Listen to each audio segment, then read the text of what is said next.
Terima kasih Anda masih bersama kami. Bagi Anda yang baru saja bergabung, kami hadirkan kembali 3 berita utama hari ini. Berburu luwak kopi, seorang pria lanjut usia malah hilang di hutan pinus Ungaran, Kabupaten Semarang. Air bersih sulit didapat, warga desa Ngarem Boyolali rela rebutan bantuan air agar tidak kehabisan. Cuaca panas ekstrim, penyedia jasa servis kipas angin dan kulkas di Klaten kebanjiran order.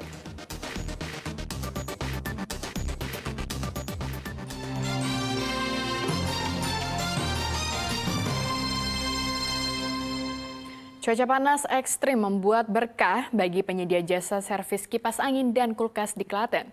Mereka kebanjiran pesanan perbaikan kipas angin dan kulkas, bahkan kewalahan karena banyaknya pesanan.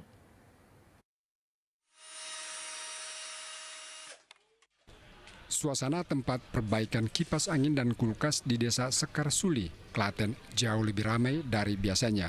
Cuaca panas membawa berkah bagi para penyedia jasa servis kipas dan kulkas karena banjir pesanan perbaikan. Seminggu biasanya memperbaiki 10 hingga 15 kipas, namun kini naik 2 kali lipat menjadi 20 hingga 25 kipas per minggu.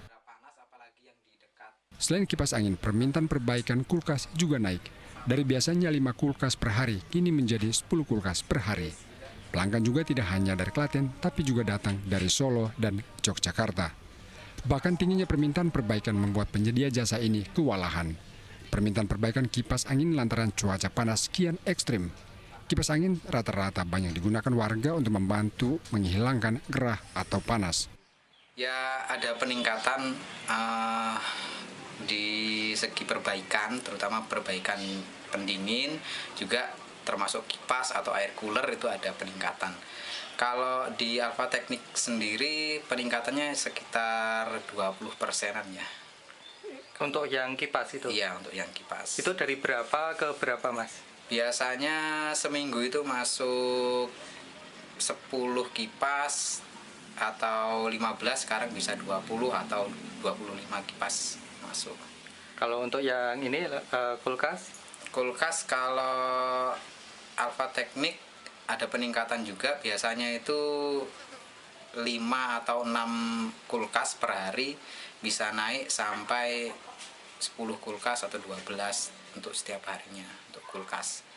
Itu udah, ya kalau saya kan kerja sendiri ya, itu saya segitu itu sudah nggak mampu mengerjakan, maksudnya ya ada yang terbuang, terlepas gitu. Biaya perbaikan juga sangat terjangkau. Untuk kipas angin, perbaikan dipatok seharga Rp35.000 per unit, tergantung kerusakan komponen. Sedangkan servis kulkas sekitar Rp250 hingga Rp350.000 per unit, tergantung tingkat kerusakan. Krisnagung melaporkan dari Klaten. Pohon tabebuya yang berada di sepanjang Jalan Madukoro, Kota Semarang berbunga. Tanaman yang menyerupai bunga sakura ini menambah keindahan sudut kota. Berikut kita lihat cantiknya warna-warni bunga tabebuya.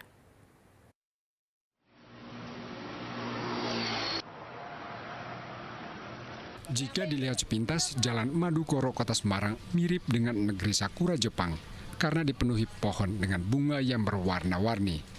Meski begitu, pohon ini bukan sakura, melainkan tabebuya yang berasal dari benua Amerika, yakni Brazil. Pohon tabebuya seringkali dikira pohon sakura karena memang bentuk dan warnanya yang memiliki kemiripan. Di saat musim kemarau, tabebuya menambah kesejukan dan keindahan sudut kota.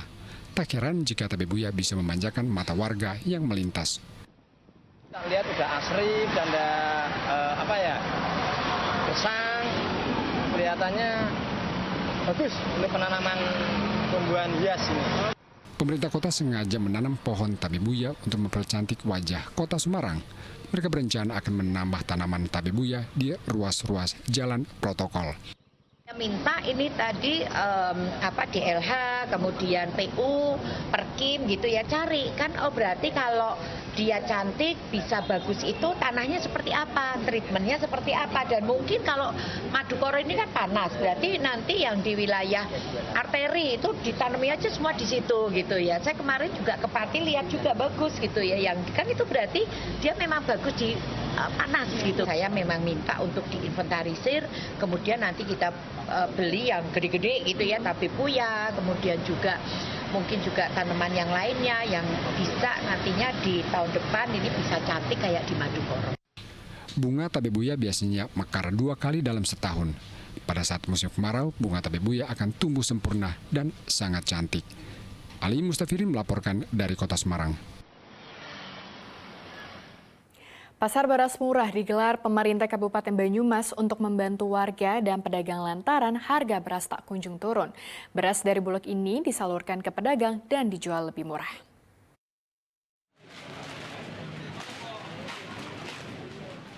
Pemerintah Kabupaten Banyumas menggelar operasi pasar beras murah di Pasar Manis Purwokerto Selasa pagi.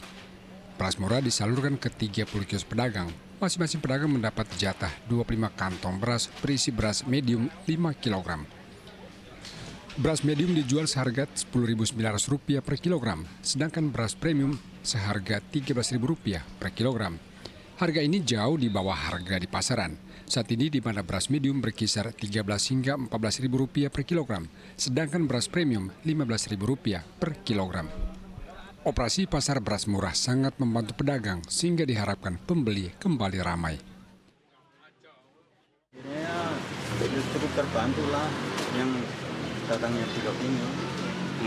Berarti pembeli lebih suka dengan beras Bulog?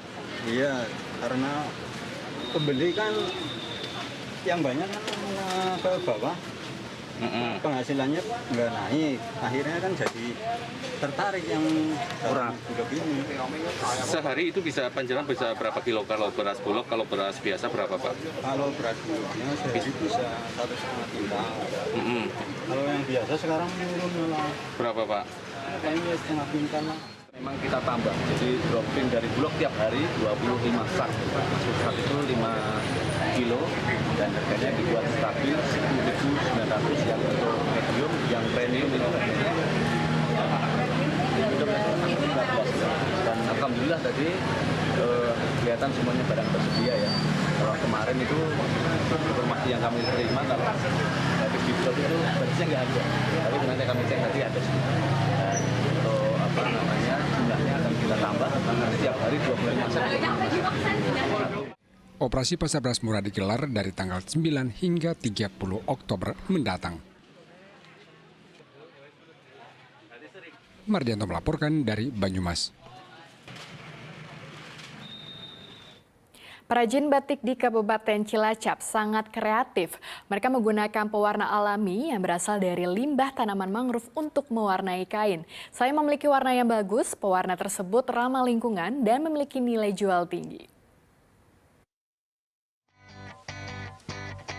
Pohon mangrove yang selama ini dikenal sebagai tanaman yang berfungsi mencegah abrasi, ternyata bisa dimanfaatkan untuk hal lain.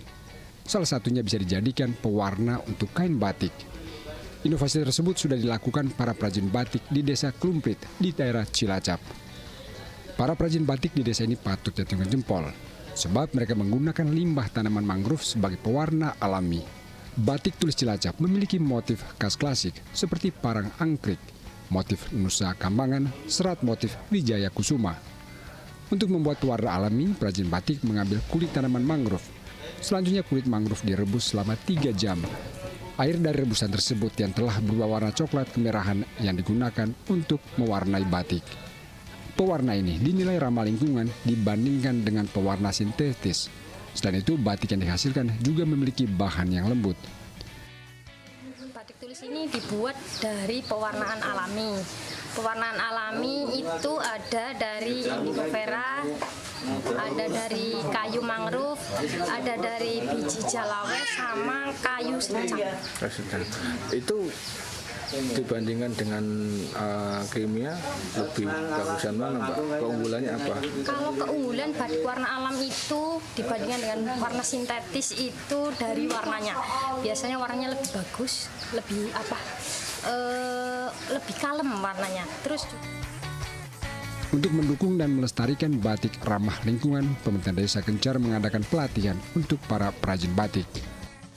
Pelatihan untuk pembelajaran siswa SMK juga kita buka juga di sini, kita bisa untuk pelatihan sekitar maksimal 60 orang, dan intinya dari pemerintah desa Kumprit sangat mendukung untuk pengembangan dari UMKM tersebut. Pewarna alami dari limbah mangrove mampu menekan biaya produksi dan memiliki nilai jual tinggi.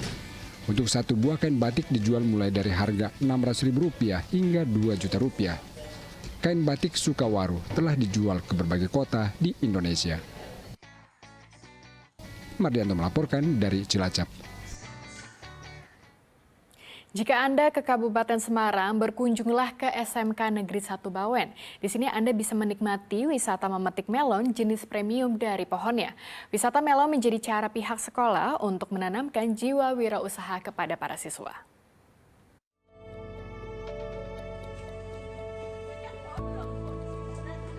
Greenhouse ini menjadi tempat budidaya melon premium yang ditanam para siswa SMK Negeri 1 Bawen, Kabupaten Semarang. Menariknya, pengunjung bisa menikmati sensasi buah melon dengan sistem petik langsung dari pohonnya. Wisata petik melon sengaja ditanamkan kepada para siswa sejak dini agar terbangun jiwa wirausaha. Para siswa menanam melon premium jenis Luna. Melon Luna berbeda dengan melon pada umumnya. Rasa manis dan tekstur yang renyah menjadi sensasi tersendiri saat dinikmati. Melon Luna sudah bisa dipanen pada umur 65 hari. Buah matang jika sudah berwarna kuning oranye dan daun di atas buah berwarna kuning. Nah, kalau menurut hari itu dari usia itu 65 hari setelah tanam. Kalau panen secara fisiologi atau dari fisiknya itu cukup melihat buahnya itu sudah kuning ke oren-orenan, itu harus menyeluruh. Kemudian saat panen, memetik hasil, kita ada dua cara, memang dijual secara langsung pada konsumen dan kepada mitra kita yang memang masuk ke pasar-pasar swalayan dan juga menghadirkan masyarakat. Menikmati wisata petik melon cukup terjangkau. Anda hanya perlu membayar Rp25.000 per kilogram. Anda sudah bisa mencicipi buah melon premium sambil berwisata kebun. Apalagi melon jenis ini bertahan lama jika dibawa pulang. Melihat dari tanaman langsung tentunya rasanya juga tadi sudah mencoba pasti lebih segar dan memang crunchy dan manisnya luar biasa manis. Itu beda dengan melon. Budidaya melon ditanamkan pihak sekolah agar siswa bisa bertani secara modern. Ini sekaligus menghilangkan stigma bila petani hidup susah dan miskin. Budidaya ini mendorong para siswa bila bertani modern sangat menjanjikan untuk masa depan. Selain menjadi wisata kebun, budidaya melon juga menjadi sarana belajar para siswa dan pengunjung cara menanam, merawat, dan memetik buah melon premium. Yulianto melaporkan dari Kabupaten Semarang.